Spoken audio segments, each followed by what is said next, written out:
to what I call the you adventurers and explorers of life's big questions. I see some familiar faces and welcome back, and some new faces. So, as we explore the Baha'i perspective today to our big question, what is the purpose of life? Thank you to Susie Cole, President of the Interfaith Council, to the Big Questions Committee, Ruth Ahern, raise your hand, Ruth, Channing Miller, and Gloria Sunshine. And thanks to Will McGarvey, Executive Director of the Contra Costa Interfaith Council, and also our Zoom host. And I don't think Channel 28 is on today recording. They sent a note saying that they wouldn't be able to do that, but we will still get the recording to them so it can still be shown on the Rossmore Channel 28. One of the benefits of tuning into the Big Questions Forum is not only to listen for the different perspectives from a variety of religious and spiritual paths, but I believe one of the great benefits is to actively look for and highlight concepts and truths which might contribute to your own personal framework for living as you ask the question, what is the purpose of life? And the purpose of life really varies. It can vary from moment to moment. A dear friend of mine just had a heart attack 2 nights ago. And so his purpose of life is just to survive and get well. And so I think the purpose of life can change from moment to moment. Each of us will find our own answer to this question, and thereby each of us will add their own truth to the answers. In our first 2 sessions of the Big Question Forum, we heard from Saganesh Saraman, representing Ananda, whose great teacher was Paramahansa Yogananda. Saganesh, in his presentation, answered our big question with 2 main points: know God and serve your brothers and sisters. We do this by cultivating the inner life. And last month, Dr. Nazir Ahmed spoke from the perspective of Islam. He said, the purpose of life is to find our own purpose. And the foundation for this is to adore, worship, and serve God. I love that. To become channels of light. He said the purpose of life is life itself, and to live it with fervor. I might have put that word fervor in there, Nazir, forgive me. But that's what I felt when I listened to your talk. For me, this brings to mind a favorite poem by Jack London. I would rather be ashes than dust. I would rather that my spark should burn out than it should be stifled by dry rot. I would rather be a superb meteor, every atom of me in magnificent glow, than a sleepy and permanent planet. The proper function of man is to live, not to exist. I shall not waste my days trying to prolong them. I shall use my time. And if you've read any of Jack London's stories, boy, that guy was a wild man. He definitely used his time. So in this poem, you can feel the passion that Jack London had for life. So now it's my pleasure to present our speaker, Bob Henderson. Mr. Henderson holds a degree in psychology from Cal Poly, San Luis Obispo. He recently retired from law enforcement after 26 years of service. 26 years of service. Wow, have you got some experience behind you, sir? He's a member of the Baha'i Faith and is currently serving as chairman of the local spiritual assembly of the Baha'is of San Jose. Bob is a passionate advocate for social justice and often speaks to diverse groups of people on a variety of different subjects related to advancing the central principle of his faith, which is the oneness and wholeness of the entire human race. He currently lives in San Jose with his wife and his 3 adult children. I'm presenting Bob Henderson. Thank you for joining us. Hi, Sarah, and thank you for that wonderful introduction. I'm so happy to be here with this group. This is my first time, actually second time. I was here last time you guys did this, but just really being a part of this is really, really wonderful. And what's really nice about being here as a member of the Baha'i community is the founder of the Baha'i Faith, Baha'u'llah, said that all the religions, all the major religions of God come from one source, and so we're part of one giant religious community. And there's 2 types of, and so this idea of the big question, right? The meaning and the purpose of life. I mean, that is the number one question I think anyone needs to answer as they navigate through life, which gives life, purpose and meaning and direction to your life. So let me just start. What I'd like to do, I have a presentation I'd like to share with you, a slide presentation I'd like to share with you. But before I do that, let me just share just a basic introduction to the Baha'i Faith to give some things a bit of context. So Baha'is are followers of Baha'u'llah, the founder of the Baha'i Faith. And the Baha'i Faith is the latest independent world religion from God that began in the mid-19th century in Persia, known today as Iran.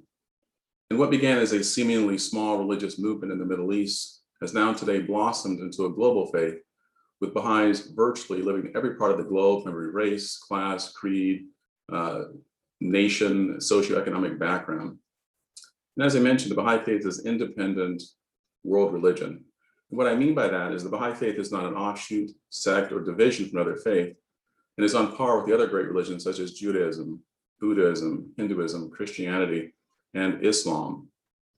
And if all religions were analogous to a single book, then the Baha'i Faith would be the latest chapter in this ongoing narrative God has with humanity. And in this ongoing chapter where we are all living, one can say we're living at probably the most blessed time in human history. And why do I say that?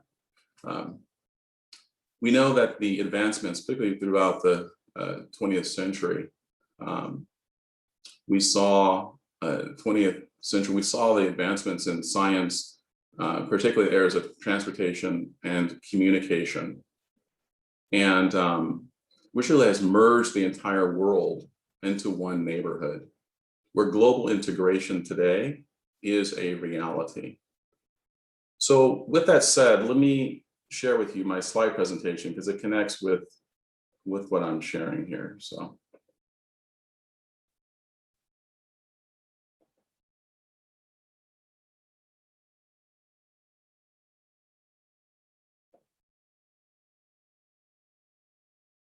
Getting things set up here. Okay, so I want to share a quote to begin with from Baha'u'llah, the founder of the Baha'i Faith. He said that all men, quote, all men have been created to carry forward an ever advancing civilization. The Almighty beareth me witness. To act like the beasts of the field is unworthy of man. Those virtues that befit his dignity are forbearance, mercy, compassion, and loving kindness towards all the peoples and kindreds of the earth, end quote.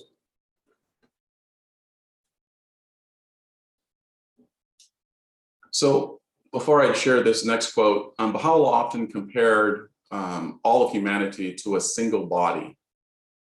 So in this view, humanity has collectively gone through various stages as we're growing up, from childhood to the turbulent period of adolescence. And now we are standing at that threshold of our collective maturity.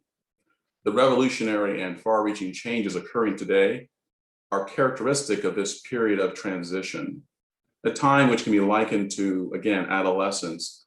Now, in this period, thoughts, attitudes, and habits from humanity's earlier stages of development are being swept away, and new patterns of thought and action, which reflect its approaching maturity, are gradually taking root.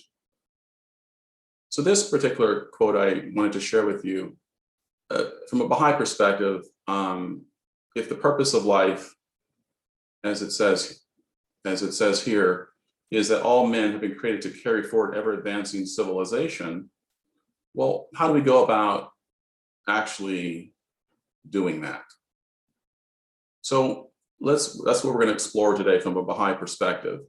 So Baha'u'llah said, or the Baha'i writings state that the unification of the whole of mankind is the hallmark of the stage which human society is now approaching. Unity of family, of tribe, of city, state, and nation have been successfully attempted and fully established. World unity is the goal towards which a harassed humanity is striving. Nation building has come to an end. The anarchy inherent in state sovereignty is moving towards a climax. A world growing to maturity must abandon this fetish, recognize the oneness and wholeness of human relationships, and establish once for all the machinery that can best incarnate the fundamental principle of its life. So when we talk about the machinery, we're going to talk a little bit about the goals of the United Nations that's operating to help us collectively. So here's one of the wonderful quotes from Baha'u'llah. And I think this is, from my perspective, one of the most profound quotes that can ever be presented for a discourse if you want to talk about trying to achieve world peace. And it comes from the writings, again, of Baha'u'llah, where he wrote, quote, "The well-being of mankind, its peace and security are unattainable unless and until its unity is firmly established.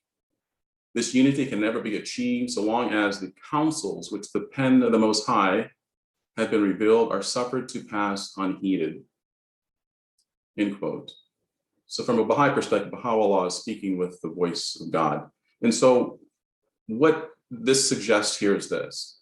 So we all long, I imagine all of us, we are all longing for that age-old dream of peace.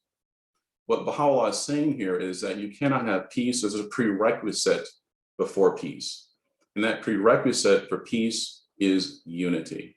You can't have unity unless you have, or you can't have peace unless you have the elements of unity in place. So peace itself has a prerequisite. And so what I want to do is talk about some of the prerequisites for peace, some of the unifying principles that Baha'u'llah brought to humanity, for all of humanity, to give us so for all of us to recognize our common identity in this collective body of humanity. So here are some of the basic principles of the Baha'i Faith that we view as for all of humanity. One is the oneness of God. And so we Baha'is believe that there is one divine creator that is an unknowable essence. We can know God through very special beings who we come to know throughout history as messengers, some say avatars, some say prophets, and so forth. So we're going to talk about that in a moment. But there's essentially one God who's the creator of the universe. And so that's a starting point for being a Baha'i. There's a belief in God as a central creator for all of humanity, and that religion itself is one. That there are different religions, but they're all part of one process. So as I mentioned earlier, like different chapters in a single book. And if we looked at all of humanity as members of one family who are essentially in one giant school, the educators of this school are these very special beings who come to us from time to time to educate us. And here are some of the names: Abraham, Krishna, Zoroaster, Moses, Buddha, Jesus the Christ, Muhammad, the Bab, who is the forerunner for Baha'u'llah, and Baha'u'llah himself. And in this analogy, it just kind of gives a pictorial sort of analogy. It's kind of a metaphor of how the connection. So God is this unknowable essence, and these different messengers are like perfect mirrors, reflecting God's knowledge and power and for all of humanity, and they do that in a progressive manner. So Baha'is don't see that there are in the world that there are different and separate religions. Their religion is a name, from a Baha'i perspective, the name that we give to this process whereby God educates humanity. And I have just a few bullet points to this idea. So religion, again, is a single process of revelation behind the civilizing of human nature. They're not isolated events. Religion is progressive, just like, I'm into this idea of us collectively being in this sort of giant school, right? And there's different educators depending on the age of humanity to help us address those specific issues at the time in which they appear. And so religion is, again, progressive, and it's not simply repetitive. So what we see with religion, and from a Baha'i perspective, is this idea that religion comes to us to address the needs of the time in which we are living. And they bring two messages. One, they address the social conditions for the time in which they come. And they also bring and renew the spiritual truths that all of them share with humanity. So those spiritual truths, like the golden rule, will be a theme that connects all the religions, as an example. But some of the social laws are more transitory in nature. So, for example, a social law would be an eye for an eye and a tooth for a tooth, right? In the Judaic faith. Well, that worked during that period of time because they didn't have the type of penal systems they have today and the type of laws in place, and the social conditions were much different back then. So you needed very strong laws to address people's behavior. So that would be an example of a social law that wouldn't be appropriate today, right? So that's just one example. Or another, well, let's maybe share one more. So in some faiths, there was the non-eating of pork as an example. And so with those, they were unable, back if you rewind the clock, they're unable to process food very well. So what you would have is people would get trichinae or trichinosis if they ate certain foods, like because they didn't have the proper refrigeration. But today we know how to process foods in meats, and so you're not going to get trichinosis if you're eating pork. So my point I want to make here is these social laws are transitory and they change. But as humanity advances, we need new laws and new conditions to address the age in which we are living. Religion has both, again, eternal and transitory features. I addressed that.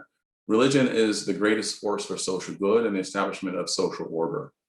So oftentimes religion is put aside and people are trying to address the conditions of society, when in fact, these very special individuals that have come through us throughout history, Abraham, Krishna, Zoroaster, Moses, Buddha, Jesus the Christ, Muhammad, the Bab, and Baha'u'llah, they're like divine physicians, and they're the ones that can, because they're speaking with the voice of God, they know how to analyze and address the problems for the age in which we are living, to prescribe the right remedy for our individual as well as our collective needs.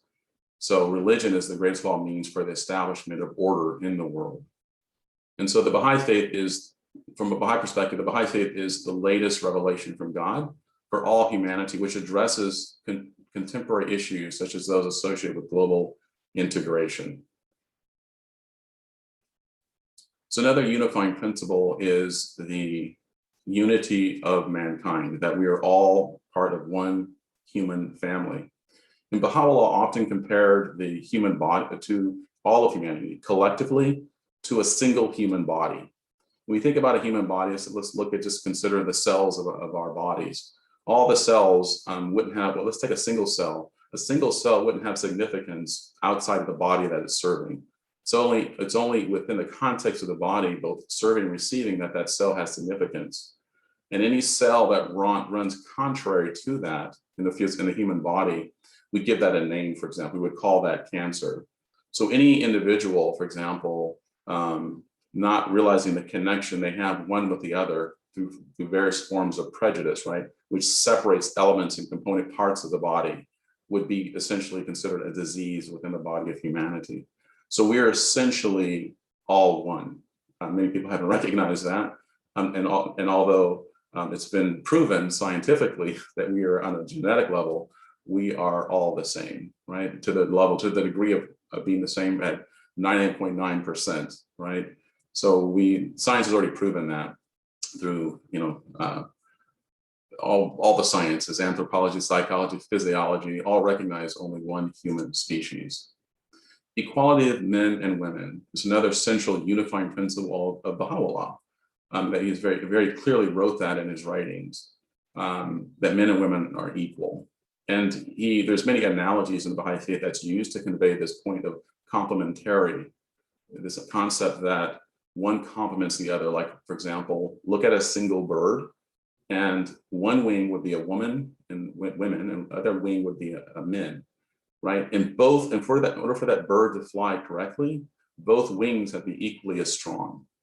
So this idea of the equality of women and men is very central to the advancement of all of humanity. And then you look historically at how women have been treated as if their men are superior in some sort of way, when in fact, men can't thrive and men can't progress unless women are by our sides, given equal opportunities and strengthened the same way men are strengthened.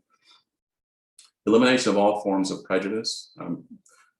Prejudice is seen, when you think of all humanity as a single body, prejudice is seen as a disease that separates component parts of humanity, which goes in contrary to the natural processes of how we should function as a society, right? Prejudice separates, creates disunity. So unity would be, in this context, life, and disunity would be separation, and prejudice causes that separation.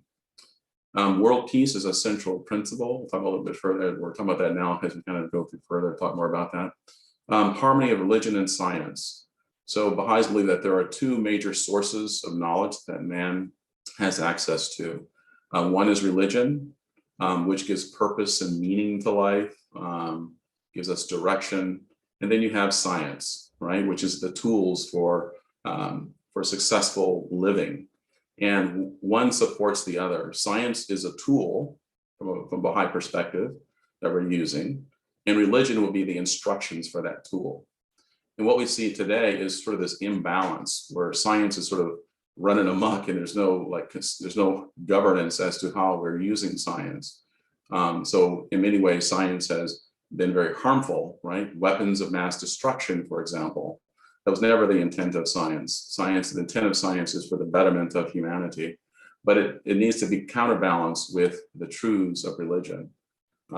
As I heard someone say, that because we're out of balance, we are like, scientific giants and moral midgets, right? We have not gained that sense of balance. So from a Baha'i perspective, it's very, very key that we understand this balance between science and religion. One is not in conflict with the other.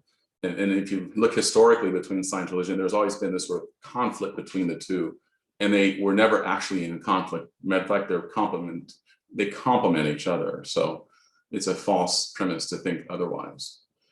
Baha'is believe in the independent investigation of truth.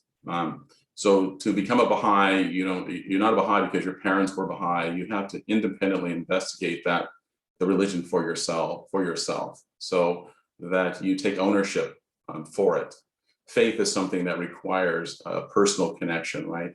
And a lot of harm is caused when people are just become followers of just traditions. Well, what if those traditions are wrong? What if you were taught, sort of the wrong thing?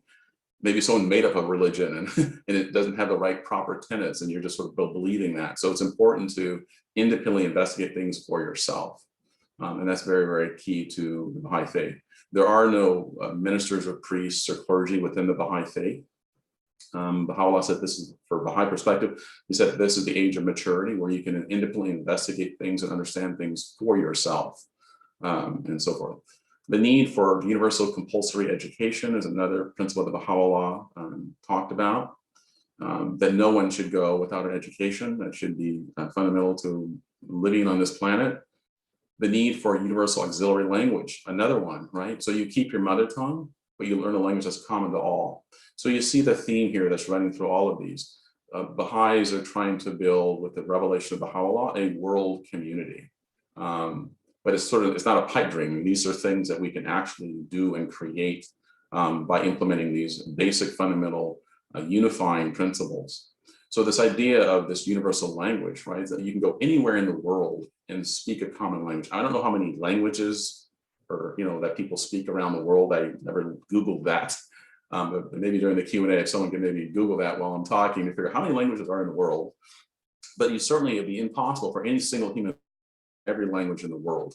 So Baha'u'llah came up with a very practical solution, which is learn one common language, or sort of like collectively we need to decide what could be this common language, and everyone can learn this common language. But you still, it's an honoring of your national origin or your cultural origin, where you keep your mother tongue, but you just learn this common language that's common to everyone on the planet. Just like similar to like in the United States, right? We speak, all of us pretty much who live here, pretty much, we speak English, right? So we can all, no matter what state you go to, you can communicate. So we need to broaden the concept to the world to say, no matter what nation I go to, I'm going to view those nations as states here and be able to communicate with people, because communication is so, so important. Obedience to government and non-involvement in partisan politics. And so Baha'is believe in obedience to the government, as long as you're being obedient to the basic tenets of our faith. So as long as we're not going to obey anything that's sort of against and counter to any of these basic principles. Baha'is also, we don't engage in partisan politics. We just view that as something that pits one people against another. So unity is our central theme, and we vote with our conscience, but we vote quietly and privately. We participate in government in that context, where we just don't sort of take sides and so forth. Elimination of extremes of wealth and poverty. Baha'is believe that there shouldn't be any of these extremes if we are in fact one family. When we a little bit later on, when I go through the presentation, we're talking about some of the things the United Nations are doing. You'll see why this is very important. Injustice should be the operating principle in society. And so justice, remember this, the phrase, no justice, no peace, right? Or I think I had that backwards. There's no, if you can't have peace without justice is the point. At the same time, justice is something that, viewed correctly, is something that collectively is something that unifies us in the collective sense, right? So between two individuals, we need to learn to forgive each other when we wrong each other. But society has a responsibility to make sure justice is enforced, because it keeps us unified in that way. So the importance of justice is really key.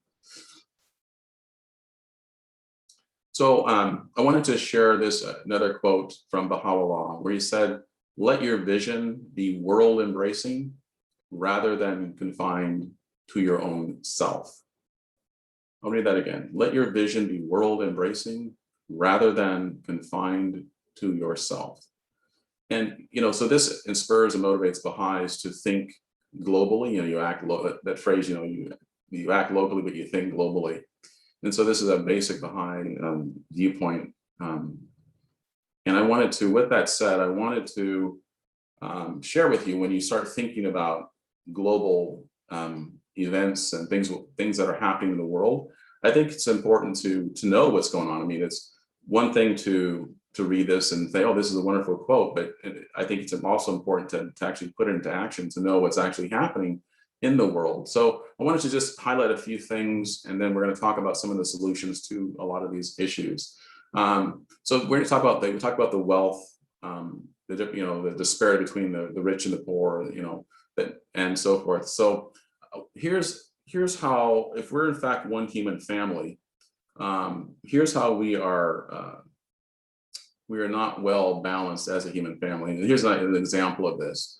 8 men own the same wealth as the 3.6 billion people who make up the poorest half of humanity. So 8 men own more wealth than half of the world's population. And you can see the names here.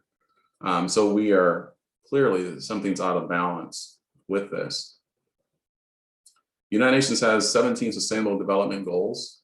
And the reason why I wanted to, and I'll kind of quickly go through some of these, give you a snapshot of what's happening worldwide. But in the mid 19th century, Baha'u'llah wrote to the rulers of the world, and he spoke to them about our collective security, about forming a union of the nations, as he said. And we know that that it took a while, right? We had to have the First World War. What came out of the First World War was the League of Nations after great suffering. And then after that, we had a Second World War. And then we saw the further blossoming of the League of Nations into the more broadly based United Nations we have today, with all of its international agencies serving as a type of planetary civil service for all of humanity. But this all could have been avoided, these two world wars and the wars we're currently experiencing, if they heeded Baha'u'llah's warnings about forming this collective body. Baha'u'llah really talked about how this body should function and run, which is not currently operating in that way, but they're slowly moving in that direction. So I want to just mention very briefly, kind of highlight some of these. And this is consistent with a Baha'i concept of knowing what's happening worldwide. That we, and the 17 goals are wonderful, and they really parrot a lot of the things that Baha'is are about, because there are many Baha'is as part of the United Nations, or the Baha'i International Community, which is an organization associated with the United Nations. So a lot of these goals were very much influenced by the Baha'i concepts. So in poverty in all of its forms, but here's what's actually happening in the world. So more than 700 million people still live in extreme poverty on less than $2 a day. What's currently happening. We should end hunger, but more than 750 million people suffer from hunger worldwide, in the vast majority in developing countries. This number is expected to go up to over 100 million in 2020, primarily due to COVID-19. Ensure healthy lives and promote well-being for all ages. So despite great strides in improving people's health in recent years, inequities in healthcare access still persists. COVID-19 pandemic is throwing progress even further off track. So one thing about a pandemic, it exposes the inequities that are already in existence. Ensure inclusive and equitable quality education, promote lifelong learning opportunities for all. Currently what's happening is 258 million children and youth of age 6 to 17 were still out of school in 2018, and more than half of children and adolescents are not meeting minimum proficiency standards in reading and mathematics.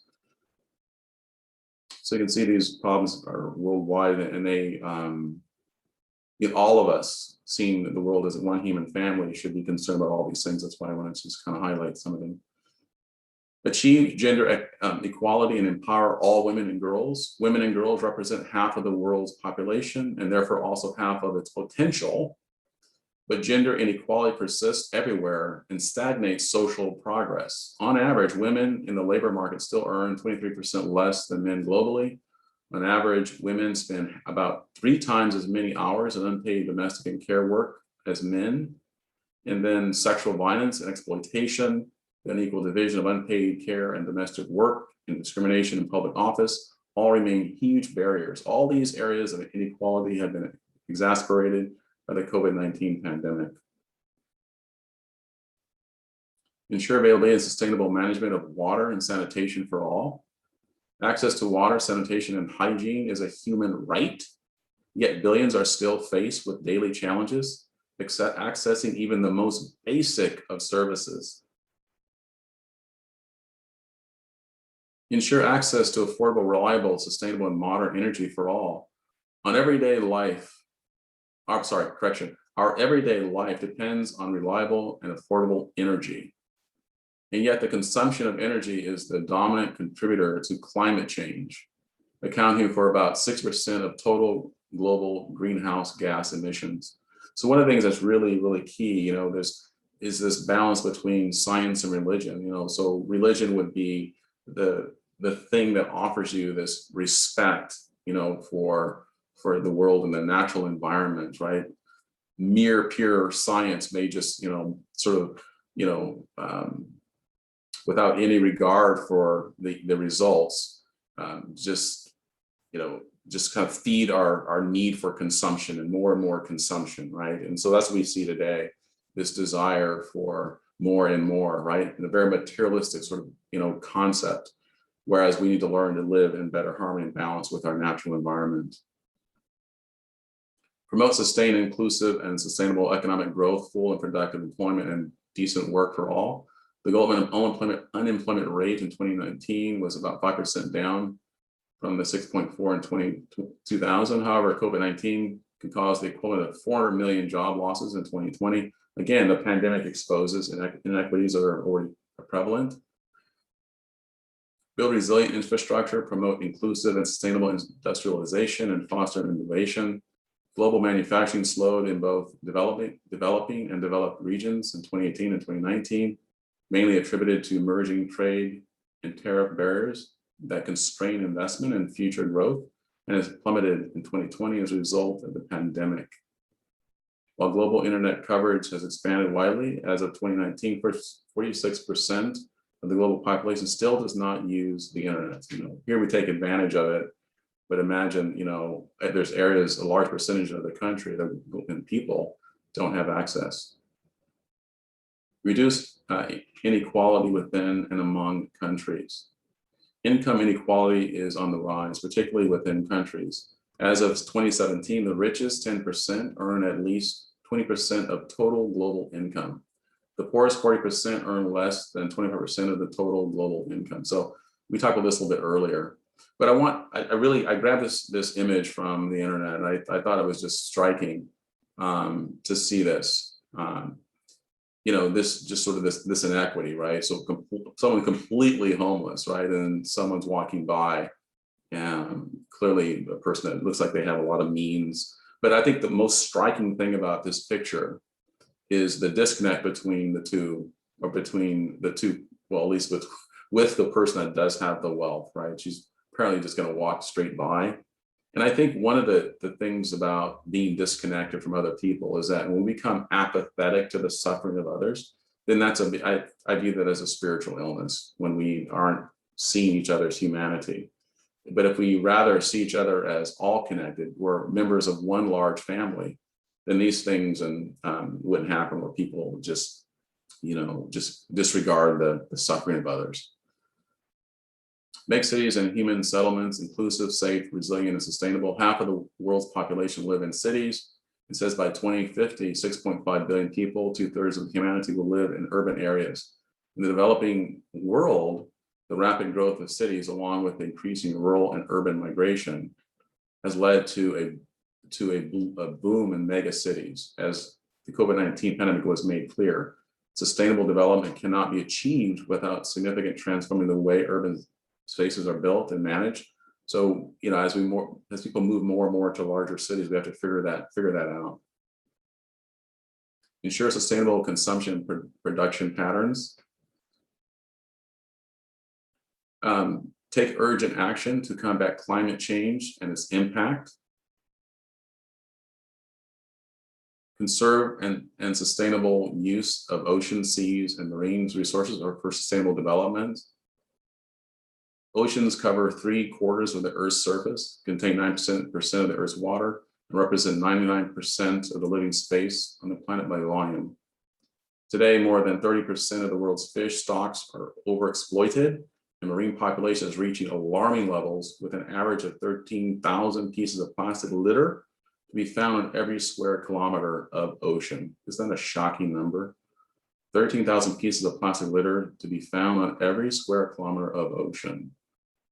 So we got to care for our environment. Protect, restore, and promote sustainable use of terrestrial ecosystems, sustainably manage forests, and combat deforestation, halt and reverse land degradation, and halt biodiversity loss. Promote peaceful and inclusive societies for sustainable development, provide access to justice for all, and build effective, accountable, and inclusive institutions at all levels. Strengthen the means for implementation and revitalize the global partnership for sustainable development. The 2030 Agenda for Sustainable Development is universal and calls for action by all countries, developed and developing.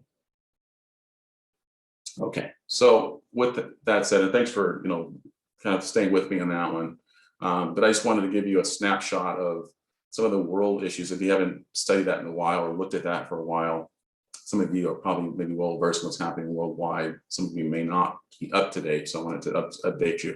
And again, this is part of a Baha'i idea that we should be a concern in let your vision be world embracing rather than confined to yourself. So now I'm going to move into a little bit more some of the concepts and principles that could allow us to be successful in achieving those goals that we just went through. One is that we should know our own selves, and we are spiritual beings. So this quote says from Baha'u'llah says, "No man should know his own self," referring to mankind, "and know those things that lead to loftiness or to abasement, to shame or to honor, to wealth or to poverty."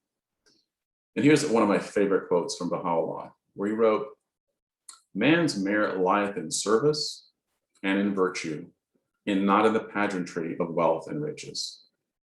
So here, this idea of what is the purpose of life, and what should we value? Because purpose and meaning, I think, are those kind of words that mean essentially the same thing, purpose and meaning. And so, as a member of the Baha'i Faith, and all religions have this common theme, giving us purpose, but certainly, having this idea that we are put on this planet to serve not just ourselves, but to serve others, and that we should strive to develop spiritual qualities, that we should nurture our spirituality, so that which also gives us some purpose. And so we're, from a Baha'i perspective, this is you can call it like a soul school, where we're here to learn lessons, and we're here to develop those spiritual qualities. So life was meant to be like any school, like a school that is challenging is a good thing, right? Because you're growing and you're learning. Well, we believe that God created this world to be a bit challenging,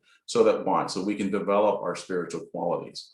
For example, if someone says, "Well, I consider myself a very patient person," well, which may be true. However, there's going to be situations where your patience will be tested, but that test allows for growth, right? And so this idea of purpose and understanding that what life is about is really, really important, so that you don't, as people are experiencing difficulties, they're not viewing those difficulties as something that, wow, is life just created to abuse me and to beat me up? And like, what is the point of all of this pain and suffering?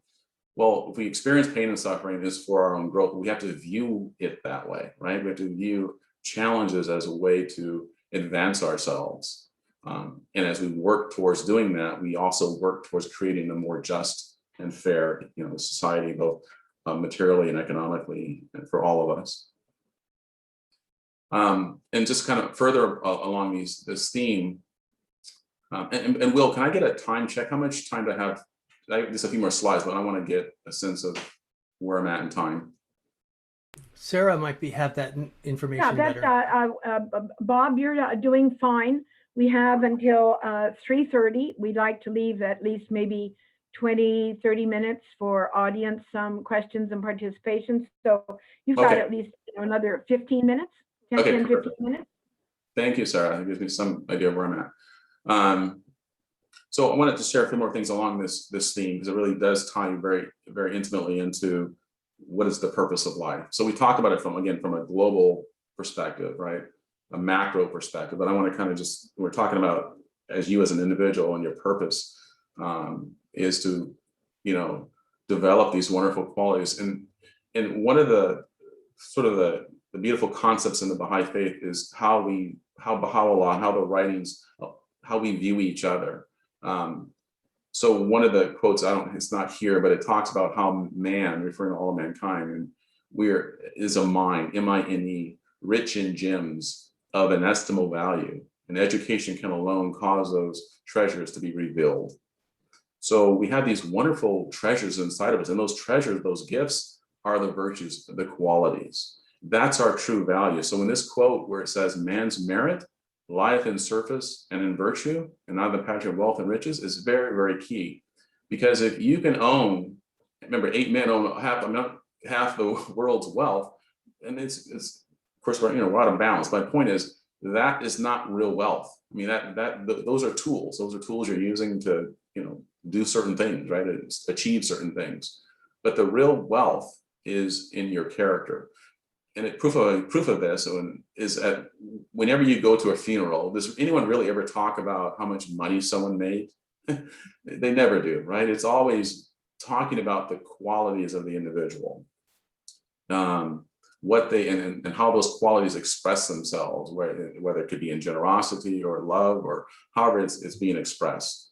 So we all know, I think we all know, even on a subconscious level, that we are spiritual beings and that our real merit lieth in our service to others. And that's why I used this analogy earlier about the human body, because Baha'u'llah likened all of humanity to a single body, and we're like cells in this body, all connected. And no single cell has significance outside of the body that is actually serving. So this idea of service is that we, within the larger context, and always, so this idea of, and just kind of want to say a little more about that. So when you think about a cell, it's again, I'm repeating myself, but I think it's important to really convey this point. So the cell again is serving and receiving. So this idea that as an individual, we are on this planet merely to serve ourselves and just sort of without any regard for the world around us, right, is preposterous. Right? So we really need to realize our connection one to the other. So I make a point myself to go on the internet, to watch certain news programs, to figure out what's actually happening in the world and try to find sources that are reliable, so that I'm in touch. And some of the things are very, very painful to watch. I was following the George Floyd trial, for example. Very difficult to watch, but the idea is that you can't, I think it's irresponsible to sort of live like an ostrich, putting your head in the sand. You have to know what's happening in the world. And that suffering that you may experience yourself as you view other suffering should spur one to action, right? Justice calls one to action when that is the case. So I wanted to share, go a little further with this. So a couple of quotes one is from Baha'u'llah, the first one. Upon the inmost reality of each and every created thing, he hath shed the light of one of his names and made it the recipient of the glory of one of his attributes. Upon the reality of man, however, he has focused the radiance of all of his names and attributes and made it a mirror of his own self. Alone of all created things, man has been singled out for so great a favor, so enduring a bounty. I want to just highlight, this is so beautiful to me. It says, upon the reality of man, however, he has focused the radiance of all of his names and attributes and made it a mirror of his own self. So when you think about the world of the creation of the world around you, right? Whether it's an animal or a plant or a tree or a mountain, they're expressing like mirrors, reflecting these beautiful qualities of God. The mountain may express majesty. A dog may express loyalty. A cat may express independence. A lion may express courage, right? All those types of things. I can go on about the different levels of creation, right? What they express.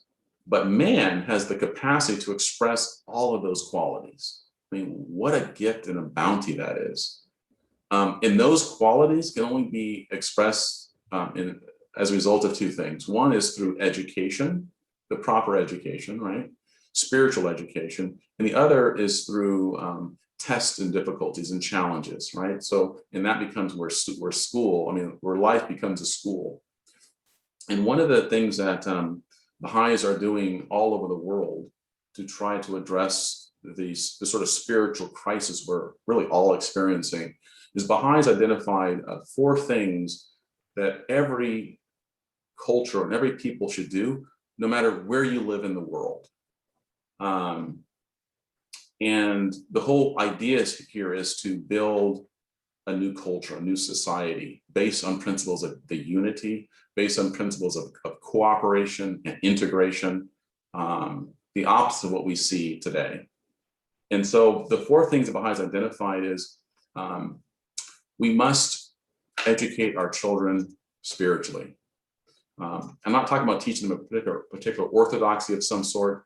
I'm talking about helping children understand how to be kind, how to be truthful, how to be loving, how to be prejudice-free. And as a result of this community building need, Baha'is have developed special children's classes to help them learn those things. And these are all operate at the grassroots level all over the world. Baha'is are doing this.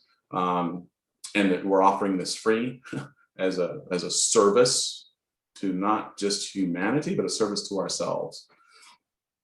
The second thing is, how do we help our junior youth, ages 12, 13, and 14, be able to take all of that adolescent energy and direct it in a way that helps with promoting community building, as opposed to, in some areas, young people engaging in the wrong activities, right? Misconduct and doing bad things, right?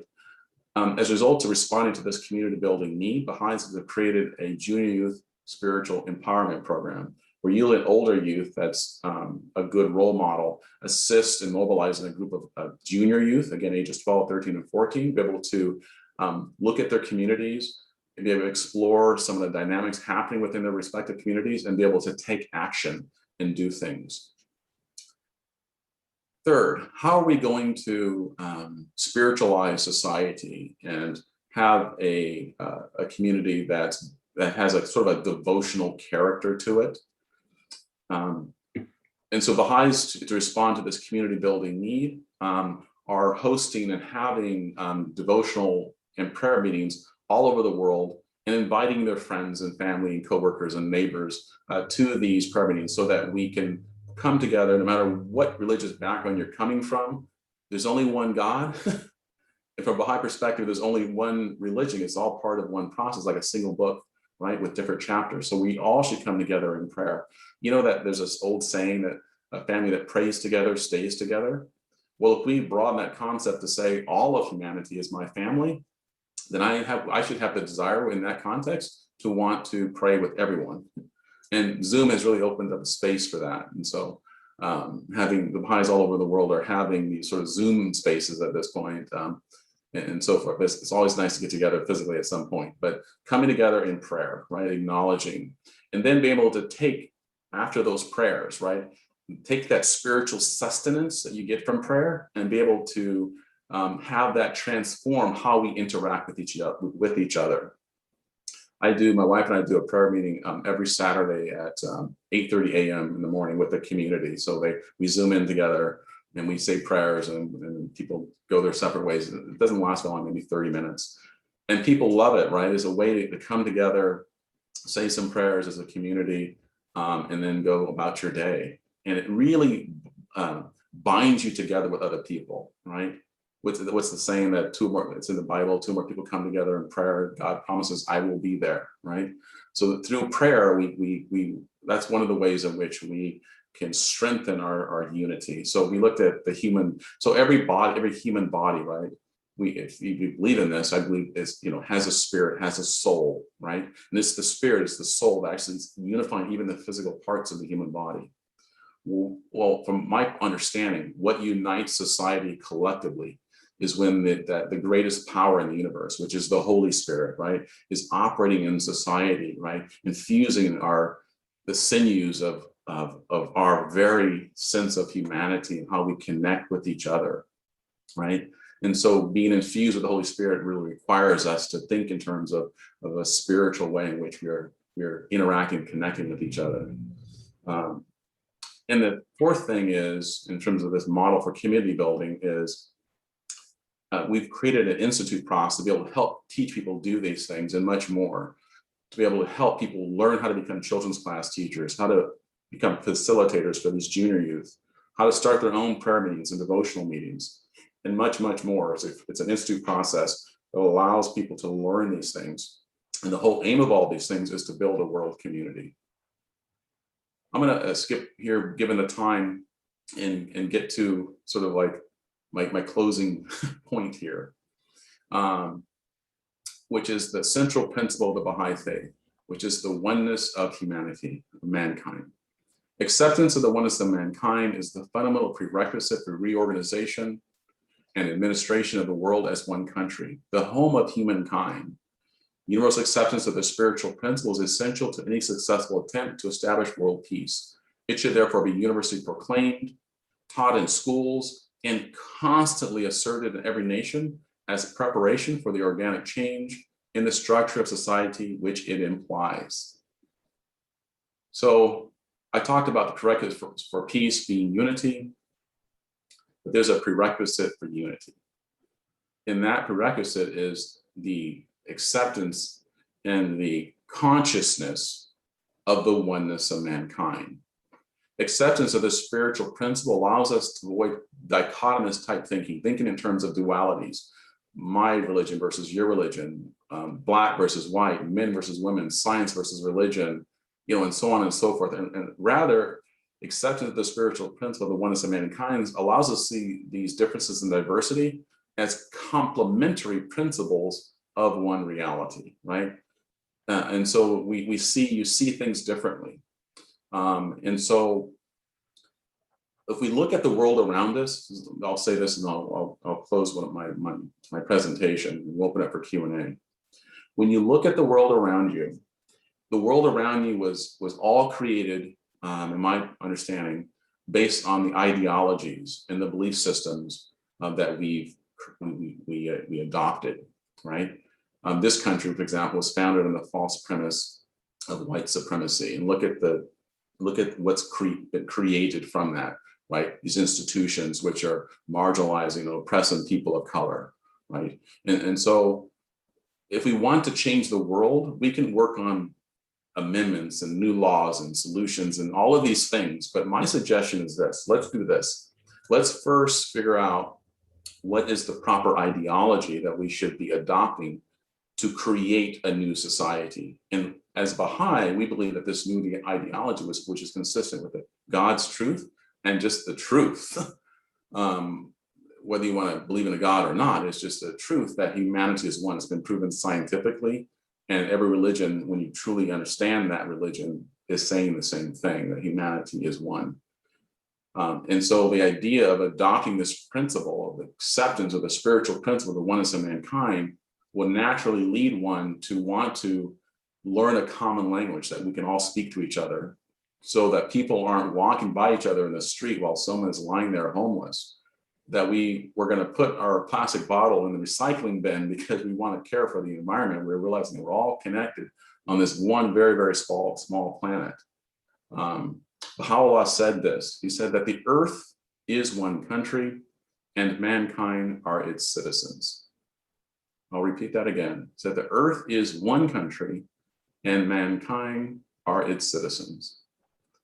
And with that said, may we all strive and work towards a better society, a society where we respect, love, and care for each other, not as sort of, acquaintances or people that, we're just trying to get by and just, sort of the niceties of life, but rather having this expression be a true realization that we are one people. There's only one humanity. And that's all of us. When I see you, I see a reflection of my own self. And Sarah, I'm going to turn it over to you. I'm going to do a stop share.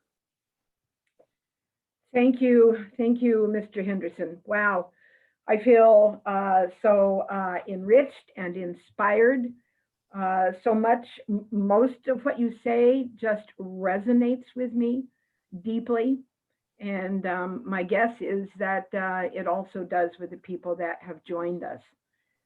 So this now is your time, participants, to present any questions you have to Mr. Henderson, and or to share your own perspectives of purpose of life.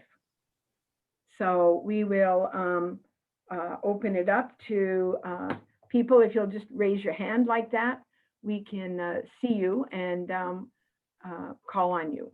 So, and a few moments of silence is fine while we think about what we'd like to say or ask.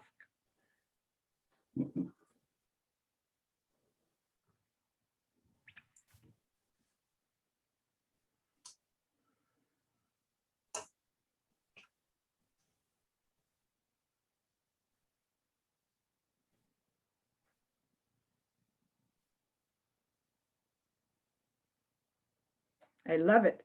Meditating. You are all meditating. There's so much that Bob Henderson has offered us. So I have a question, of course, but I don't want to, leave anybody out who might have a comment or a question. So let's just see if there's Channing Miller has a question. Channing, go ahead. A comment. Unmute yourself, Channing.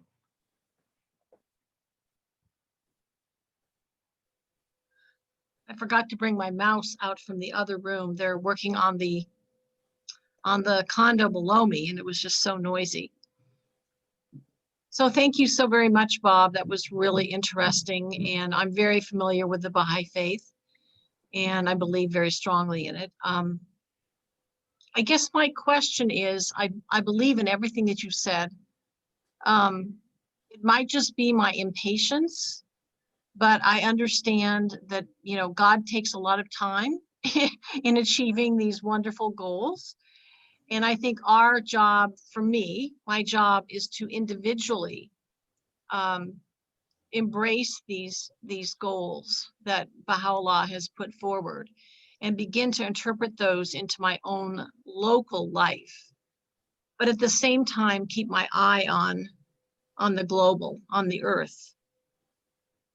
So I was just wondering, do you have anything to say about, how all this is going to happen and what timing it's going to happen? I know the Baha'is believe in the lesser peace and the greater peace. Well, how do we get to that?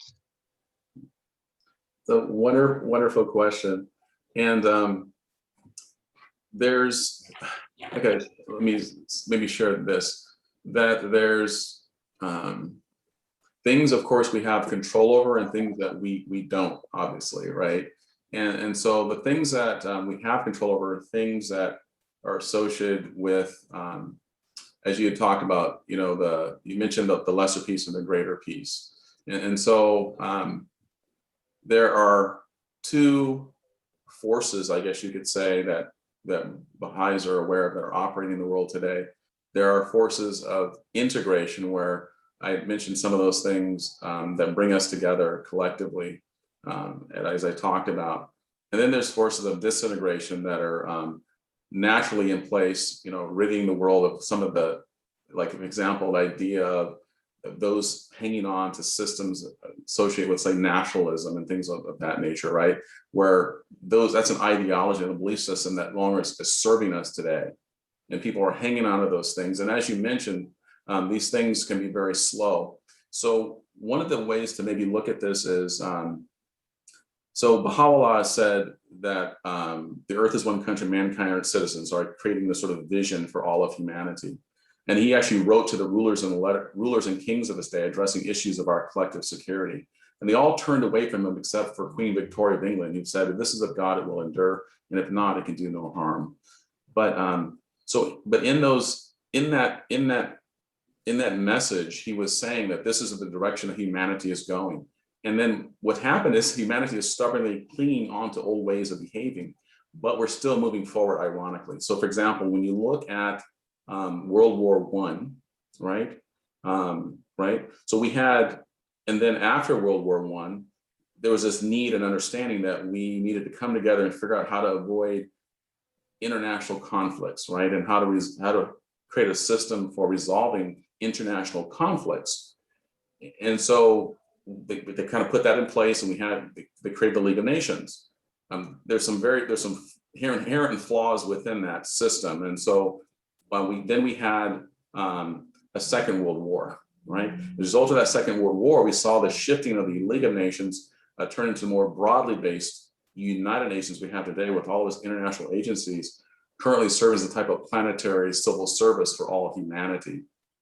So you can see that we're shifting, we're going forward. And the question is this, humanity is going to move forward. We're going to have peace at somewhere down the road. But the question is, there's two ways to get there. We can get there the hard way, where in the end we must capitulate ourselves before God, acknowledge our failure, and then say, okay, after a third world war, now we're going to do this thing. Or we can do it through the process of consultation, where we agree that this is necessary to build a world society. So it's unknown what you're asking, when will these things take place? But there is a natural movement forward. We live in a world that's ever advancing, and the advancement can be slow or fast, depending on the choices that we're making. So the question is for all of humanity, do we need a third world war before we accept the fact that we are one people? We need to create systems that are global in nature, or can we do it in the least intrusive and less violent way, where we do it through the consultative model, where we come together and we decide this is really, really important, that we need to expand, for example, what the United Nations is doing, so that they can prevent war, so they can be instrumental in providing resources to those areas and countries that don't have those resources, as I talked about, so that those development goals can become an actual reality. So that's kind of on the global level. Now, on an individual level, there's things and steps we can take and do. Baha'is are on an individual level, for example, or realizing that there's a spiritual need to create a world that's respectful, that's loving, that's kind, that's truthful. So we're doing children's classes and work with junior youth, using education as a way to transform society, because transformation is a slow process, and it's an authentic process that takes time. So Baha'is are doing those things. So really, I'll end with this, because a great question is, each individual has to figure out this realization that we are both in this larger body of humanity. We must learn to not only serve ourselves, but also learn to serve humanity in your unique way. That's where the purpose of life for you as an individual is very, very wonderful. No one can serve humanity like you can serve, because you are a combination of all these unique things. And so it's only you in your unique way that you can serve. But when you put all those things together and have each individual serve it in a very unique way with intent. So it's all about intent. I'm not just doing things, but I'm doing things for a purpose, for a reason. And if we can build a larger number of people, or create a situation where a larger number of people are embracing this idea of working towards a global community while acting locally, then I think we can see significant change. So it really is dependent upon the choices that we make. God does, when you see how my personal understanding is that when you see how God operates, he never takes away our free will, right? And just forces us to do something, right? He allows us to make our mistakes and then choose to do the right thing. We're never forced to do the right thing. It's a very, very approach, like the wise parent, right? Getting us to develop without using force. Thank you. Mm-hmm.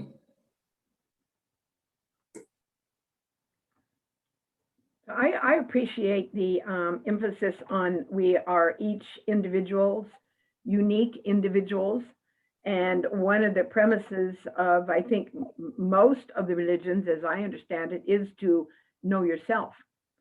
And that takes some reflection and figuring out, well, why do I keep falling in this hole over and over and over again? And suffering can play quite a realm, quite a role in that realm.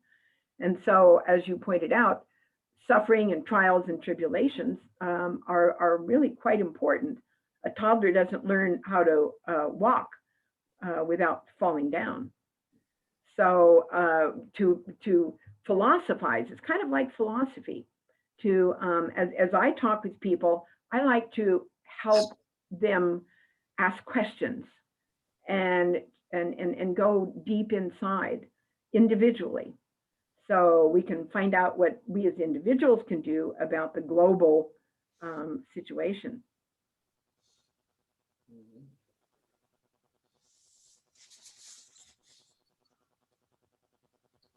Mamuna, I don't know if I pronounced that correctly.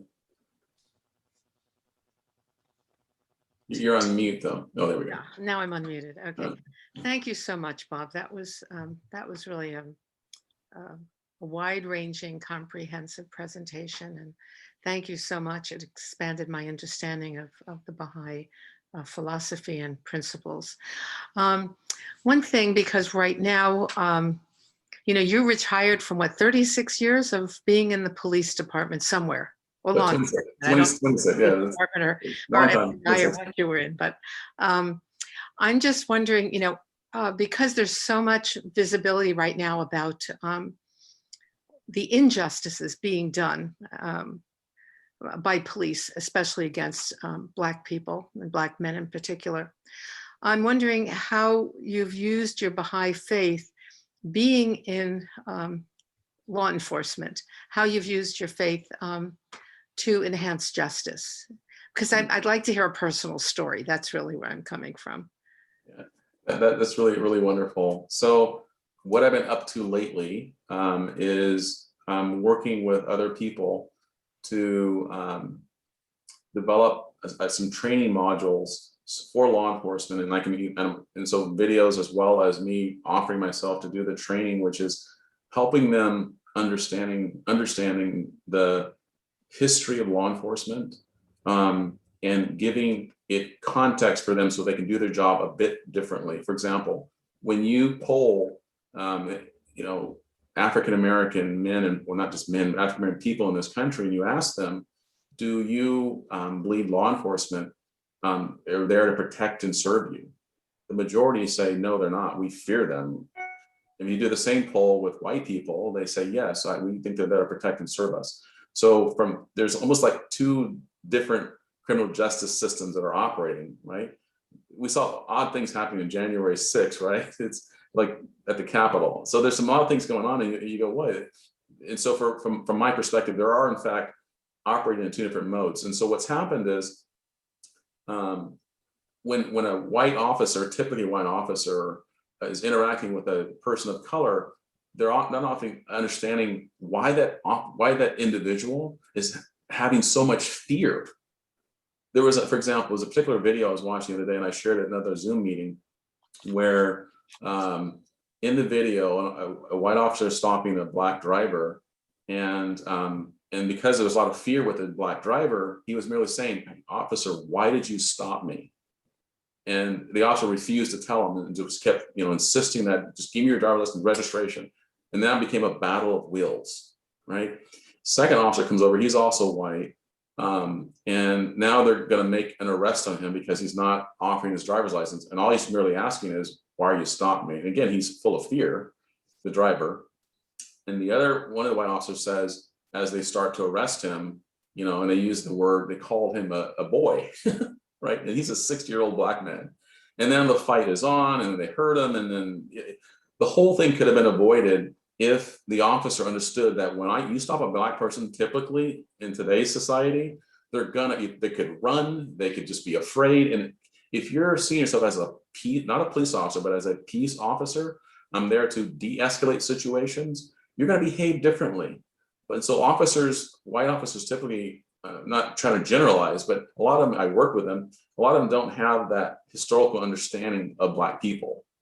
And so what I want to do is just almost like cultural education, right? Class, like give them that cultural understanding so that when they're interacting, they can then kind of adjust some of their things. When I stop a Black person, the officer might say to themselves, they might be defensive. And there may be a reason for that. 4 centuries of oppression at the hands of law enforcement, right? In law enforcement, the precursor for law enforcement, a lot of people may not know this, are slave patrols. Law enforcement was created to subjugate and to control Black people. That's how it was formed in 1704 in South Carolina. And so the reason I'm mentioning that is because law enforcement have been enforcing these laws from the beginning, from slave codes to Black codes to Jim Crow laws to unfair laws in the 70s and 80s and 90s, with how they were implementing laws on drugs in this country. It was implemented and enforced unfairly. And so we have mass incarceration going on in this country, and the majority of people in our prisons are people of color. So there's a lot happening that could be underneath the radar if people aren't taking the time to look at it and investigate it and see what's going on. I know it's a long answer to your question, because the question is, it's like a 2 or 3 hour presentation on just your question. So I'm going to stop there. But I'm working on this presentation to be able to help my fellow officers, and it's a work in progress, and that's what I'm hoping to do. And I'm hoping to make this a national thing. God has blessed me with having, he's a producer, and he's actually going to be working with me to produce some videos and educational training modules to make this actually happen. So thanks for your question. You're welcome.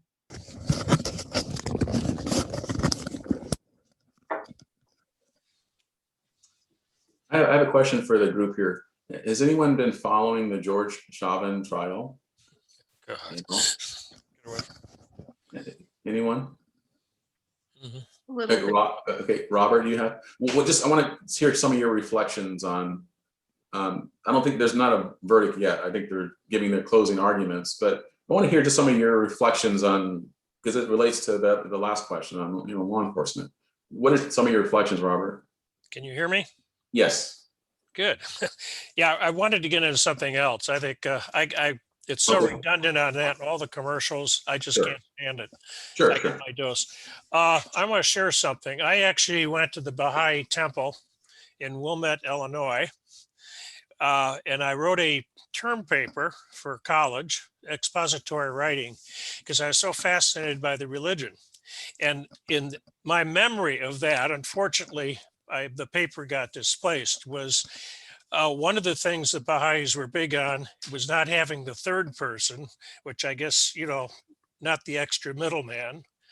The Baha'i Temple is a gorgeous place, and I drove by it many times on my bike going to the beach in Lake Michigan, but it had 9 sides to it.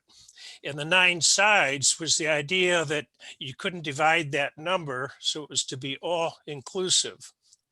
And the other thing I remember is, let's see, where was it? But that was, and also there was tremendous persecution of the Baha'is in Iran.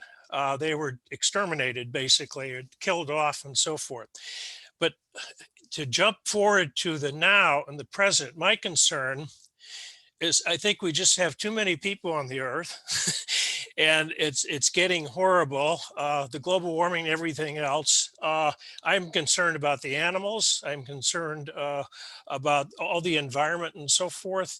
And I think the whole issue of birth control and so forth is just, it's totally out of control. And this makes it difficult, I think, to look at this objectively. And I think in particular, I just think we're headed down a steep slope in that regard. And I notice in my own family history, I've just done a massive review of the American Revolution, what led to it, what it was like afterward, what the Hessians were like, and so forth. And there used to be families of ancestors I had would have 12 or 15 kids because you had to populate the land. And I think we've done that to an extreme. And I notice the population, like my own family, it's down to 0 growth. We're down to just 2 kids.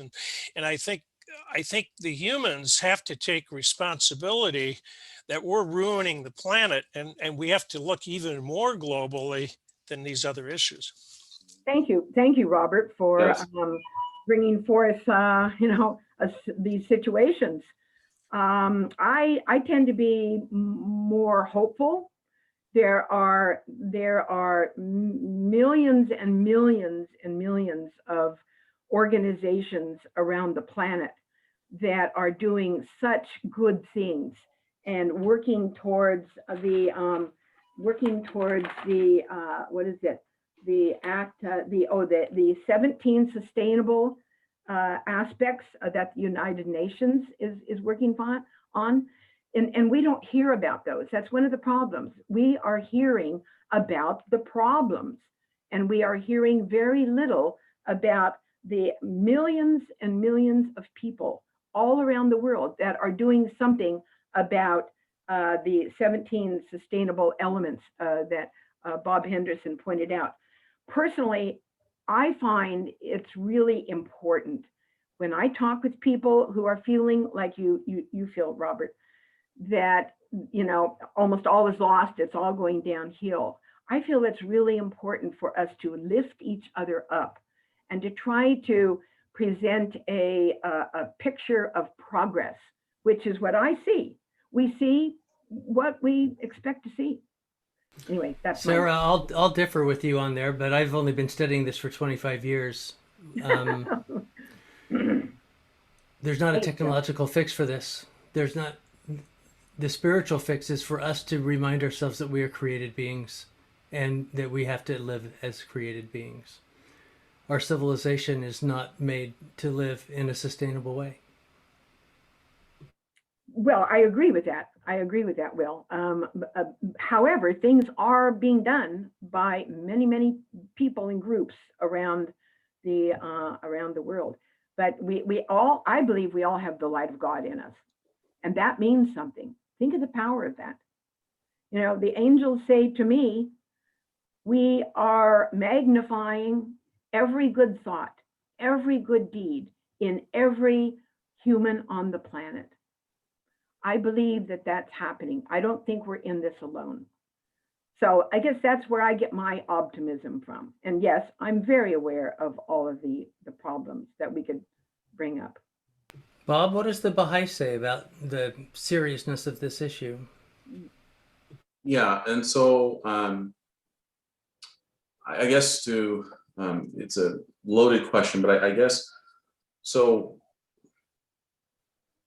Baha'is and using the revelation of Baha'u'llah is trying to build a whole new culture, society based on the principles I've talked about, and the way I deal with this, and my understanding of this is that you have like new wine, you can't put the new wine in old bottles, and so all of society there has to be a restructuring of the entire society, and it's like if you were given a new architectural plan, right, and you looked at a plot of land that you wanted to build, and let's say there's a dilapidated house on that property, the first step is to remove that dilapidated building before you can build a new structure. But what's happening is, that sounds very fatalistic. What I'm trying to say is the natural forces are in place. Like, for example, like the concept, as I mentioned earlier, of nationalism, right? That has to be, you still can believe in your nation, but it needs to be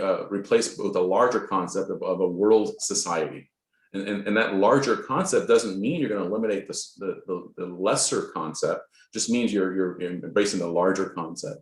And so everything has to be redesigned, and we have to reimagine a new society based on global integration, right? And so, Will, was that you earlier? Because I didn't see your. Someone mentioned earlier that you were saying, Sarah, I don't quite agree with that, or something like that. But that was Will. That was Will. So Will, I'm in line with what you're sharing, which is, we need something different has to take place. And as you mentioned, Sarah, so it's a combination of both of what you're saying, because there's efforts being made towards a new way of doing things, right? A better way that includes sort of this integrative process in a way that we're all working together. But then there's at the same time a need to rid ourselves of old ideologies, old ways of doing things. The criminal justice system, for example, needs to reimagine its own self, right? And then figure out how to do things radically different than it has been. And so to answer your question is, we're in the process of building a new culture. The whole world is not just like Baha'is, and we're all working towards, but some people are doing it consciously. I'm building a new global world community, right? Baha'is are very conscious, and some people are doing it without that conscious. Some people are just doing great things, wonderful projects that contribute to global integration, and then others are doing it very clear and conscious of why they're doing it. And so all these elements where people are working towards building this world community will one day get us there. But the hope is in a new society, in a new culture, not in what we see today. I don't know if that answered your question, Will, but that's my response to what you're sharing. Thanks. Thank you. Bob, this is Sharon Long. I'd like to just make one comment on your request for input on the George Floyd trial. Sure. I have followed this very closely, and George Floyd's death was incredibly life-changing for me. the injustice, I guess I always knew that there was injustice when it came to Black people or colored people of any color. And what happened to me was the injustice of all that made me get up and move from a community I'd lived in for 20 years to a more diverse and open community. And I was living in an extremely conservative community with very limited thinking. And I literally got up one morning after that happened and said, I got to get out of here. And I made my move to Rossmore. And what I found at Rossmore is I've just found the opportunity to live near and to interact with people that are so much more open-minded, and it's been a real freeing experience for me. And I'm 80 years old, so this was a huge impact on me. So anyway, that's how it really affected me. It was a life-changing effect. So. Yeah, thanks for sharing that, Sharon. And it changed a lot of lives. It became people responded worldwide to this tragedy because it was just so in your face and so heartbreaking. But Linda, you had your hand up as well. Go ahead. Yeah. Yes. Thanks. Mhm. Bob, thank you for your presentation. And I really appreciate the idea of unity of all mankind, and also the part about the evolution of mankind, and that like we're a project in process. And I guess I'm curious because I'm wondering about how Jesus, and I realize that the Baha'i religion is the last in the lineage right now, but can you sort of address the spiritual development of mankind in association with Jesus's comment that the poor will always be with you? And I'm bringing that to bear because I'm wondering about, while I personally very, very much like and sort of in my heart hold that we are evolving, I'm also at times wondering if there are forces of duality that are present on the planet that may be here in such a way that we'll always be here, because the lessons that we are to learn in this particular dimension on this planet are such that those two powers might always have somewhat equal say. Yeah, thanks for your questions and also the comments that were embedded in that. So when I look at like religion in the historical sense and contributions of Christ, and particularly because Christ came after, of course, Moses, right? And Moses, the lawgiver, right, where he's very needed for the age in which Moses appeared. And during that time, man needed, during the time of Moses, the Mosaic laws, really some harsh laws given because of where humanity was. In Christ, one of the contributions of Christ is so beautiful in terms of his spiritual contribution, is this teaching us and helping us understand this concept of love and forgiveness, right? And how they balance each other. Turning the other cheek, for example, this idea, it's metaphorically speaking, right, of being able to,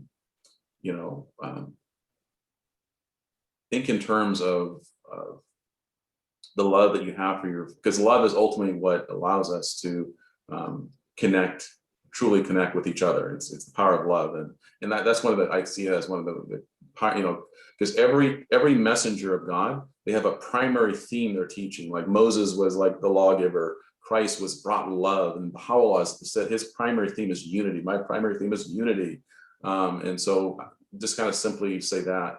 And what was your comment about the forces? I wanted to comment on that, but can you clarify your comments about the forces at play? And then it's like, to me, I'm going to comment and take it to the second part of my question, which may make it more confusing. I hope not. Which is, the forces to me, as I think of them, are the powers of good and evil, dark and night, which I don't even consider as bad and good. I just consider them as the forces that compose this universal makeup of earthly, plane, reality. Mhm. And those forces seem to be the powers of duality. I don't know. And good and evil in the Bible, but evil has such a ugh. And so they're opposing forces, and they make materialization and the so-called development possible because we seemingly are overcoming something. And yet that something that we're overcoming, I always sort of question to what degree, what is overcoming, and is it going underground, and does it ever get washed out? And if it were washed out and all we had was, quote, light, metaphorically, then we are no longer in this dimension. We finished. There's no, the ascension, the Mayans, extinction, whatever. I mean, there's no need to be if there aren't two opposing forces. That's one. Mhm. Did that answer what the forces meant? Yeah, no, that did. And I just want to comment on how, as my understanding of the Baha'i writings, how we see these, of course, what you're referring to as forces. So my understanding of it, so when you think about qualities like mercy, justice, kindness, truth, right? Those are things that actually exist. Those are real things.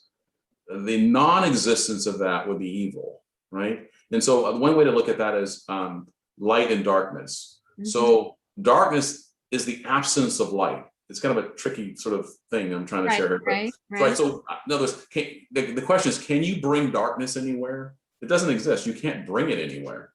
It is what it is. It's the absence of light. But because light exists, you can bring light into a dark room. And I guess the philosophers might say, if all were light, would one know oneself, or would all be one? And if all is one, then one does not have a distinguishable self, in which case we've transformed this dimension into another dimension, potentially. Yeah. No, I get you're saying. One way I look at what you're saying is very philosophical what you're sharing. And one thought that came to mind is when you have a piece of paper and a pen, right? So the paper and the pen can't be the same color. You wouldn't see, right? Right. Right. And so this idea of a white piece of paper and a black pen or a blue pen or a red pen, right? You can see what's on there. So when we were born not evil. We're born, basically, people are born noble, but we're born with undeveloped, untapped potential, right? That's latent there. So baby cries and screams and appears to have all kinds of issues because they're undeveloped with this great potential. So when you put evolution in the picture, right, says that there's education, there's forces in place that are honing and developing those latent capacities so that now what appeared to not exist now is revealing itself. And so this idea of evolution is built into that. But evil itself is something that's, again, non-existence of what is there. But I think that's kind of my reflections of what you're sharing, which is very, I love having these conversations because it's very sort of philosophical and very profound in its nature. So thank you for that, Linda. Thank you. Bob, I would be willing to take the second part of that question. Yes. Oftentimes that scripture where Jesus says, the poor will always be with you, sometimes we hear it as an excuse that rather than a recognition that I think what Jesus, as a follower of Jesus, was trying to say is, if you're like me and you're following my ways, you will always be with the poor. Not the poor will always be with you, because there will always be poor people. Poor people is a policy choice. It's a taxing choice. It's not something that we have to accept as if that's always the case. I really appreciate that rephrasing. Thank you. Good. And thank you, Bob. Yeah, absolutely. So go ahead, somebody. Gloria? This is Ruth. Ruth? I was thinking from what Bob was saying, which I really loved all of that presentation, that if this is a spiritual challenge, if the world needs spiritual transformation, is it realistic to expect that level of transformation in the amount of time, if we're looking back at history, the amount of time that the previous model of the world as being man against man or man against the world or each person against the other, doesn't it seem to you, as it does to me, that this period of transportation is not going to be quick? We have to work on it with every bit we have of our energy as a people and as a single person and as organizations. But it's a big job, and Yeah. it's going to take probably generations. Just how long has it taken us to get to the little points that we've made now, having hospitals and No, having that's, science that's serving people? yes. I know Channing wants to, you want to respond to that, Channing, or do you want me to? Yeah, I can- think I just want to add on to what Ruth is saying Okay. and what you're saying. And Sarah, I won't take too long because I know we've gone over the time, but that's fine. This is rolling, and I'll let Will say when, we should give a few minutes warning. Go ahead, Channing. okay. Now I have to remember what I was going to say. No, I think I'll just backtrack. So my understanding is that really the onus is on the individual transforming from a very self-centered point of view to a very global point of view, realizing their connection with other humanity. To me, that transformation is paramount. And that, for me, that affects me. So I can't really affect other people other than how I behave and I act and develop my own spiritual qualities and grow in those spiritual qualities.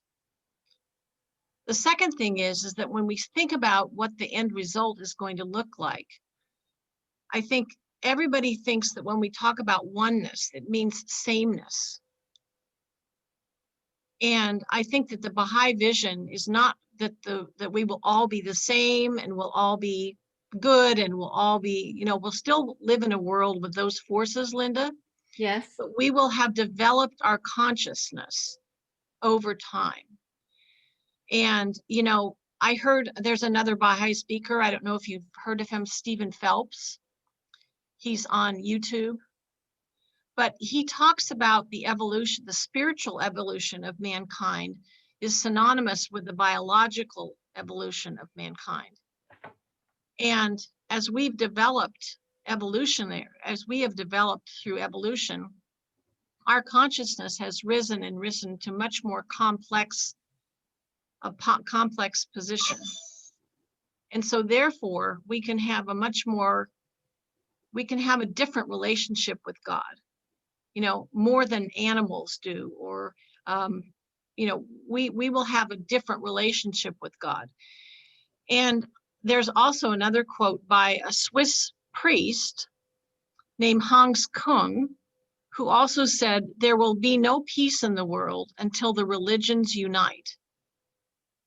The religions will not unite until the people of the world will respect each other, respect and honor and be mutually supportive of each other.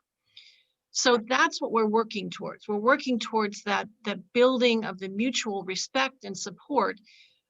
The religions, the world religions will still exist, as my understanding, maybe at least in our lifetime or in the next few generations. It's not like they're going to go away. I think they're definitely changing right now. There's so many people that are leaving the church, but they're still seeking. I mean, I know that the Baha'is believe so strongly in seeking, independent investigation of the truth. So I think as long as humanity is still searching and reaching out for this understanding of mercy and kindness and transforming yourself, that we will make a lot of progress. But we don't really know what the future is going to look like. And I think it's I know myself that I question myself if I think that it's all going to be the same. It's going to be a whole different experience, a whole different reality. And I think that because in the Baha'i Faith, they say that, God is really unknowable. Although we know that God is there, we can't really put our finger on it and say, this is what God is. We also know that the future, the guidance that we're given from God, is to work in a certain way and to develop and evolve in a certain way. And I think that that is what will evolve us into this lesser peace and the greater peace. I don't know what it's going to look like, but yeah. Mhm. Yeah, Channing, I just have to say, I know people have their hand up, but great comments. And the phrase used in the Baha'i Faith in regards to our oneness is unity and diversity. So Right. yeah, that's the kind of the phrase. And then to your point, Linda, is this is going to take some time. It's a But if we call upon the Holy Spirit, that's where I think we don't know what's what, and that the timeline is unknown and perhaps miraculous. Yeah. yeah. So I think, was it Gloria that had her hand up? Yes, she did. Okay. Gloria, yeah. Oh, Bob, thank you. As I really love the vision and your explanation of Baha'i, but I would like to really get back to what you asked us, although I haven't been able to fully follow because it's been so painful to watch the George Floyd go over and over. I would like to really hear from you before we end, as a policeman for so many years, of your own personal opinion of where the justice lies here. Yeah, well, thanks for that, Gloria. So, well, I saw when I watched it, as well as a lot of people, one of the things as law enforcement is, when you are so-called implementing justice and love and heart have to go together. Is when the badge ideally is supposed to represent, it's over your heart for a reason. And so when you're implementing justice, you must also have a heart. And so what I saw in that situation was someone that wasn't acknowledging really the sanctity of life, that was disconnected from the suffering of someone else. Yet at the same time, they're in charge of, because as a law enforcement, you have the greatest power, I think, of any job in the nation, right? You have the power to take someone's life. And with this great power needs to be a basic fundamental regard for the sanctity of life. And so it's very, very important that officers have it. So what I saw, or what I didn't see rather, was that. And that was I think was so shocking to most people, was where's your understanding, your sense of humanity here? And there's various reasons why someone would be in that sort of condition. But I wonder this. I wonder what could have been some mitigating factors to prevent that from happening. A little background on Derek Chauvin, and he grew up in Minneapolis, and the school he went to was segregated for the most part. So I wonder if he and George Floyd played in the same playground together. It's just a question, reflection kind of questions. Would that have ever happened? If Chauvin, had close Black friends, would that have happened? And so this whole, the whole system, because it's not just that incident. We're talking about 4 centuries of abuse of Black people without any heart, and so what we need to do is, and I tell people this, that if we want to really change the system of law enforcement, then we also have to address the larger issue in society, which is making sure that people are adopting the right ideology about how they see people, that we are one family, we are one people, we are one humanity. We should love and respect each other. If you come into any profession with that ideology and that belief system, you're going to do your job differently. There are some jobs where you cannot make a mistake, right? As I heard someone say recently, and there's 3 of them: law enforcement, surgeons, and pilots. But as an ex-policeman, what is justice to you, and in your background as a Baha'i? That's a wonderful question. So justice is in this case. Okay, so justice is the purpose. The purpose of it goes back, there's a Baha'i concept as well. The purpose of justice is to establish unity and peace for society. So, but beginning to justice is a process. So justice should be the operating principle in society, right? So you have someone violating someone's rights, for example. They need to suffer a consequence, an appropriate consequence for their actions. And why would you want to do that? To prevent future crimes from happening. Right. That's the purpose of it, as you know. So whatever you consider George Floyd to have done, right? It's a a counterfeit $20 bill. Okay, so there should be a consequence for that, appropriate, but the consequence shouldn't. The punishment should be equal to the violation. So true justice, is when the violation and the punishment are in harmony with each other. And so what does that say about Chauvin? Well, certainly he was not acting as an instrument of justice, but he became an instrument of injustice. Right. And by the way, one of the concepts in the Baha'i Faith in regards to justice is not only is the justice should be the operating principle, and it can look messy in the process, but the end result is unity and oneness. But force is defined in the Baha'i Faith as force should be used only as an instrument of justice. So the way I did my job for 26 years is I saw myself, I didn't say I'm a police officer and all this. I said I'm a peace officer. And so that got me thinking in the right way. My job is to diffuse situations, to de-escalate situations. And if I had to use force, it's only as a last resort. But my heart of coming into it as a Baha'i is I believe in the sanctity of life. And I'll share one little story with you if I can, well, in terms of our time. It'll be very short. I was in the same situation as the kid that was killed recently in Chicago. I think he was 13 years old or something. I was in the same situation. And I chose not to shoot in that situation. And I was in the exact same situation. And there's two things in place that prevented me from killing someone. And the two things were this. One is training. So you do not point the muzzle at your gun unless you're ready to shoot someone because you've identified the threat. In order to make that possible, you must build in lag time. So you never point your gun at anyone until you've identified the threat. So I can tell you exactly what happened in Chicago for those who know what happened there with a 13-year-old shot. The officer was pointing his gun directly at the individual. So when he turned around, there was no lag time and he shot. What happens is if your gun is pointed down, when you say drop the gun, turn around. When they turn around, as you're raising the gun, by the time they turn around, you've had lag time, you've identified the threat, and it's a no shoot situation. So you oftentimes can make a better decision. They call it split-second decisions. You have to build that lag time in there. Number two, you have to come into the job, as I mentioned earlier, with a basic regard for the sanctity of someone's life.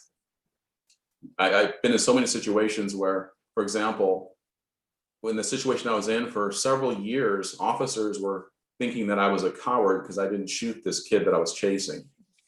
Well, instead of celebrating me for not taking a life, the culture in law enforcement was that, no, we take lives when we have opportunities to take life. I'm not generalizing, but that was horrible that I was viewed as a person that wasn't a person with courage, when in fact it takes courage to stand in the line of fire to make that decision. It's just the opposite. It took a lot of courage on my part to not shoot the kid because I didn't have to. I identified, and so I think you get what I'm sharing here, the point I'm making. So those two things: proper training, as well as having this really strong and beautiful regard for the people's lives. So that in all these bad shootings where unarmed Black people and brown people are being killed, I look at that and I say, wow, it's just, we need that fundamental need to accept that we're all one people. That has to be something that we're all taught from childhood, and that we can build a new world based on this basic fundamental principle that unites us all, which is that man is one, and as Linda talked about, with all of its diversity, right? Amen. Amen. I think that we are probably going to have to end this. Yep. It's good to end while we're hot.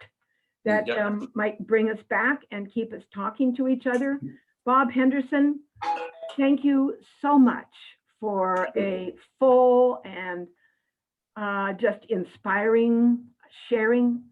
I just Sarah. hope you can meet hundreds and hundreds and hundreds of people that are going to be policemen and women, and Thank you, Sarah. share your true courage, your true courage. It has been a wonderful session, and I thank all of you for participating. And let us go forth and keep talking and keep loving and see each other as our brother and sister. Thank you. Thank you, Sarah. And well, Thank you. Blessed you, be. Bill. Thanks so much, Bob. Thank Great welcome. speaker. Thanks Thank so you. much for going deep with us today. Really No. appreciate it. And there will be